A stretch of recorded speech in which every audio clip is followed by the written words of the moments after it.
Alors, on a souvent critiqué le saint prophète Mohammed sallallahu alayhi wa sallam parce qu'il aurait eu un traitement discriminatoire à l'égard de certaines tribus juives de Médine.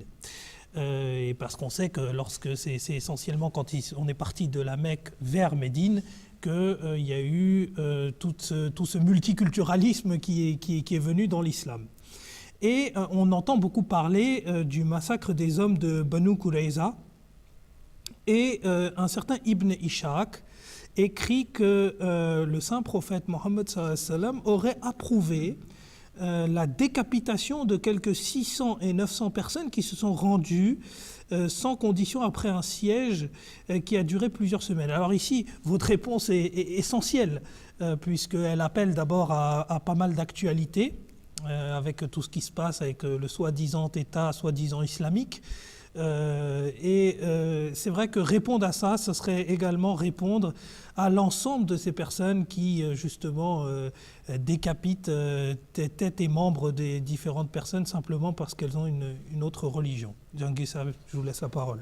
Oui, alors, le premier point que je voudrais mentionner ici, c'est que de parmi tous les peuples dans le monde, on pourrait arguer que le peuple juif est celui qui a gardé les annales les plus détaillées de toute son histoire et de partout là où le peuple juif a existé.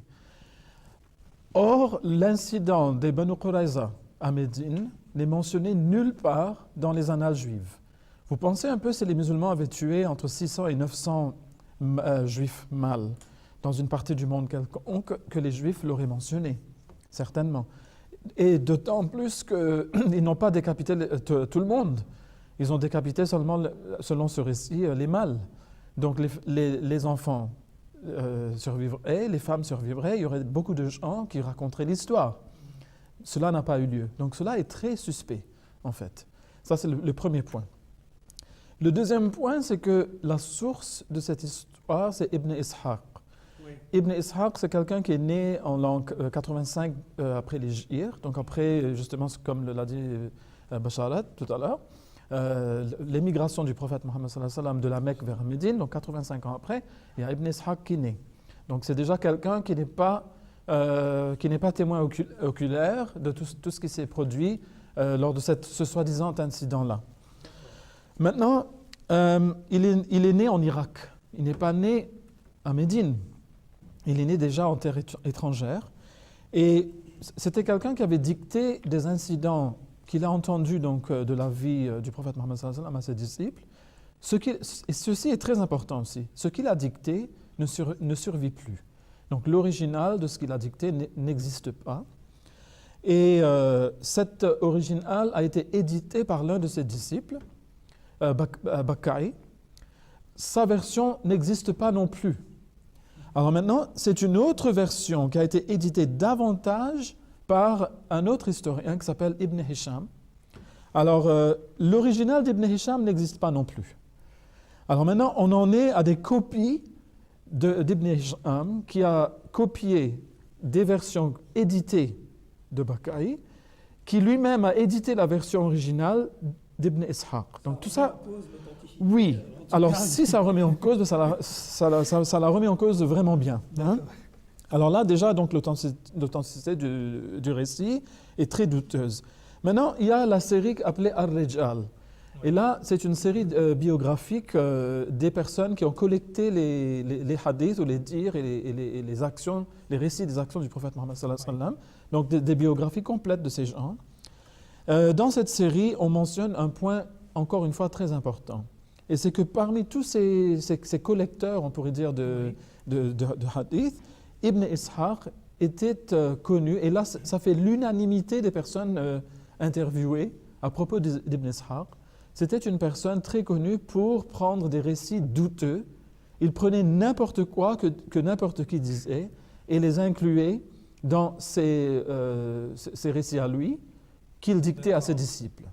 Donc il était très connu. Et là, ça fait l'unanimité, vraiment, c'est la personne, la seule, à propos de laquelle on a dit une chose pareille. On a écrit ces choses.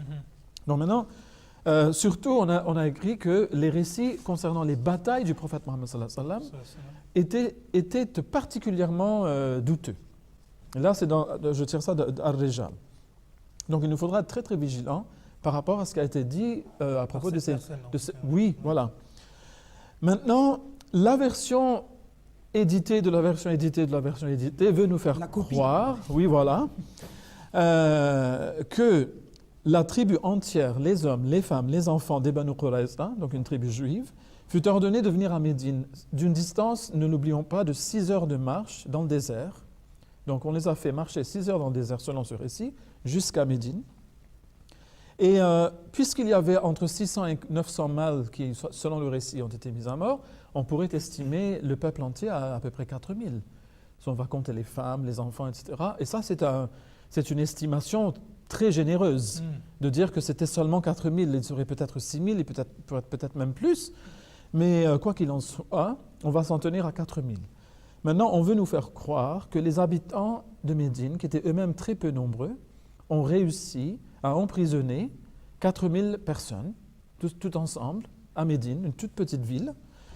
Et donc, parce qu'ils avaient trahi donc, l'alliance avec le prophète Mohammed sallallahu alayhi wa sallam, 600 à 900 mâles ont été passés à l'épée.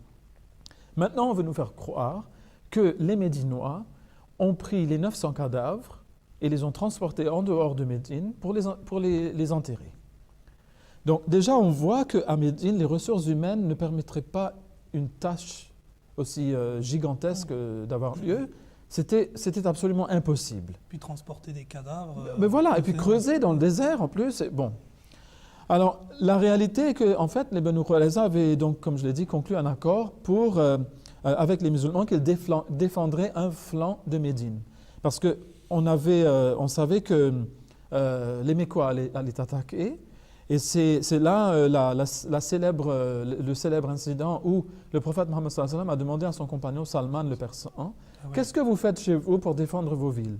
Il a dit, chez nous, on creuse des fossés autour de la ville, autour des parties exposées de la ville. Et donc le prophète sallallahu alayhi wa sallam a dit, ok d'accord, c'est ce qu'on va faire. Oui, mais il ne pouvait pas creuser tout autour de Médine parce qu'il leur manquait des ressources. Donc il y avait un flanc de Médine qui était exposé et selon l'accord conclu avec les Banu Qurayza, c'est eux qui devaient défendre ce flanc-là. Alors, les Banu Qurayza, rappelons-le, avaient été déjà bannis une fois pour déjà avoir trahi le prophète sallallahu alayhi wa sallam. Il ne leur a rien fait. Alors, on pourrait dire qu'ils ont déjà brisé leur pacte une fois. Ils ont déjà, exposé Médine à des attaques de l'extérieur. Donc, on pourrait s'attendre à ce que le prophète règle le même problème qui se répète selon le stare decisis. Donc, il va prendre une décision similaire une deuxième fois. Eh bien non. La première fois, il leur pardonne. Il leur donne juste un bannissement temporaire, il les rappelle, tout est restauré. Et maintenant, cette fois, il va les décapiter. Donc, cela est aussi très suspect. Alors, en fait, ce qui s'est passé, c'est que lorsqu'ils les ont réunis, donc il y avait effectivement toute la tribu, mais c'était une tribu très peu nombreuse, en fait. L'un de leurs chefs, qui s'appelait Amr bin Ma'adi, il a grondé son peuple pour ce qu'ils ont fait contre les musulmans et il a demandé pardon au prophète. Le prophète sallallahu alayhi wa sallam lui a tout de suite pardonné. Et donc les autres aussi avaient cette option. Ils pourraient demander pardon, ils pouvaient le faire s'ils le voulaient. Mais ils ont refusé. Les autres juifs ont dit non, nous n'allons pas demander pardon pour ce qu'on a fait. Et alors le prophète sallallahu alayhi wa sallam a dit alors dans ce cas vous serez jugés. Et alors ils ont exigé, alors ce sont des personnes qui ont brisé le pacte avec le prophète, pas une fois mais 2 fois. Ils ont exposé Médine à une attaque qui aurait pu, et il ne faut pas oublier, c'était une armée de 20 000 qui était venue contre une armée de à peu près 2000 personnes du côté musulman. Donc ils pouvaient décimer les musulmans. Et donc c'était Ça aurait été une tuerie, quoi. Oui, voilà, c'est un massacre total. Donc c'était un crime grave, très très grave. Mais là, il est en train de leur donner la chance de demander pardon. C'est très bizarre qu'après, ils veuillent tous les décapiter. C'était ça l'intention. Pourquoi leur dire de demander pardon? Oui, voilà, c'est ça. Il n'aurait pas pris le temps de demander pardon. Voilà, ça ne rime à rien, en fait. Ensuite, on voit qu'en fait, ils ont donc exigé un jugement du chef de leurs alliés, parce qu'ils avaient des alliés arabes à l'époque. Donc, une tribu juive s'alliait à une tribu d'idolâtres arabes. Pour des raisons politiques, c'était un give and take. Donc, chacun y trouvait son truc. Et donc, eux, c'était les Aus. Et le chef des Aws, c'était Saad ibn Mu'adh, qui était un musulman. Donc, ils ont demandé que lui les juge et non pas le prophète Mohammed sallallahu alayhi wa sallam. Même là, c'est un affront au prophète, qui était le chef de l'État de Médine, mais même là, il a accédé à leur demande. Il a dit, d'accord, allez Saad, vas-y, tu vas les juger. Alors, Saad a dit, d'accord, si c'est le cas, je vais vous juger selon la Bible. Et comme il était lettré et il connaissait la Bible, il leur a cité ceci, c'est Deutéronome 20, 10 à 18, je vais juste réciter une partie de cela. Et là, c'est Dieu qui parle aux Israélites, qui dit, quand tu t'approcheras d'une ville pour l'attaquer, tu lui offriras la paix. Si elle accepte la paix et t'ouvre ses portes, tout le peuple qui s'y trouvera te sera tributaire et asservi.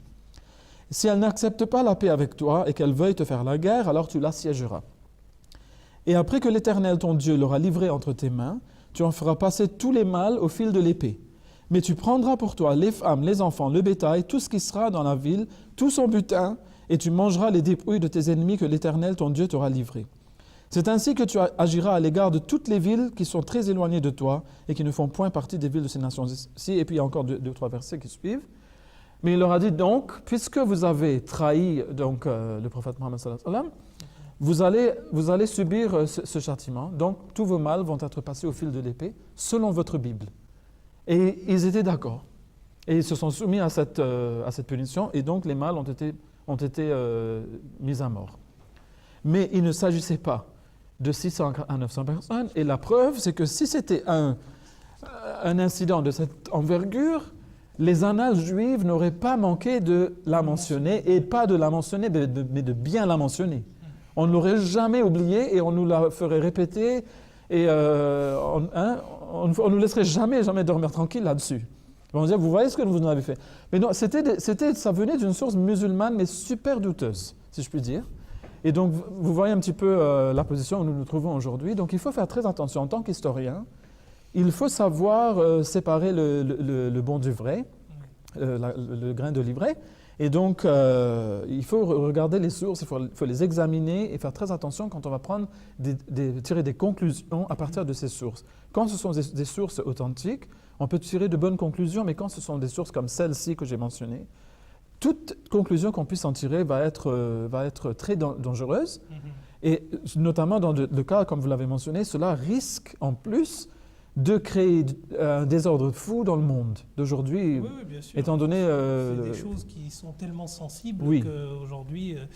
Et je trouve que si on combinait ce que vous avez dit avec ce que Bachar el-Saab juste avant a dit, ce que l'on ne trouve pas, ce que l'on n'a pas mentionné assez, peut-être qu'il faudrait juste simplement le dire, c'est que la charte de Médine, qui a été signée entre les différentes tribus qui étaient existantes à Médine et le prophète de l'islam, Hazrat Mohammed sallallahu alayhi wa sallam, est réputée comme étant une des toutes premières constitutions aussi. Et c'est vrai que en revanche, ce qui est assez drôle, c'est qu'à chaque fois qu'on parle de l'islam, on a une tendance quasi diabolique à aller chercher toujours la petite bête en disant « Regardez, ils ont décapité 600 personnes, regardez ». Alors il y a toujours une tendance à y voir des représentations très négatives, très barbares, etc.